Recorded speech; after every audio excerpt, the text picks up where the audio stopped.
Okay, sa pag-set up ng PHP at pag-extract, ito yung pasunod-sunod na mga gagawin. Punta muna sa file manager, pumunta ako sa SD card, dahil dito nakalagay yung aking PlayStation Portable ISO. So ayan, yan yung PlayStation Portable ISO kung saan nakalagay yung aking mga ISO portable game. Scroll down lang. So ayan, T8 next gen. So yan yung ISO, yan yung pinakalaro ng PSP. So naka-extract na yan, hindi na yan natin kailangan extract dahil ISO na siya. Ito naman ay isa yung T8 texture. Importanteng ma-extract natin yan dahil nakalagay dyan yung PHP folder. Ngayon, punta naman tayo dito sa SAR Archiver. Ito yung gagamitin natin pang extract. Pupunta tayo doon kung saan nakalagay yung mga files doon sa PlayStation Portable. Ito yung T8. So kailangan natin siyang i-extract. So pag in-extract mo siya, ito yung lalabas.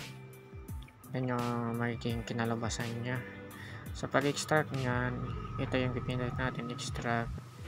Ang destination natin doon sa phone storage, pipindutin mo lang yung kulay green na arrow down. Kung na-extract mo siya, lalabas na yung PHP folder.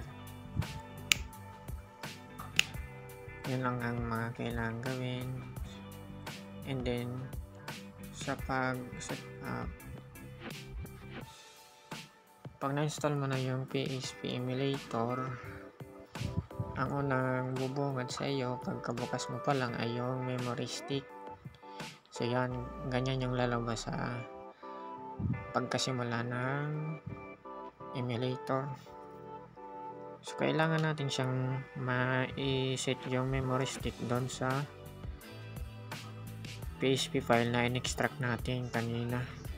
Dito sa PHP file na nakalagay sa phone storage. So ang gagamitin natin yung use this folder.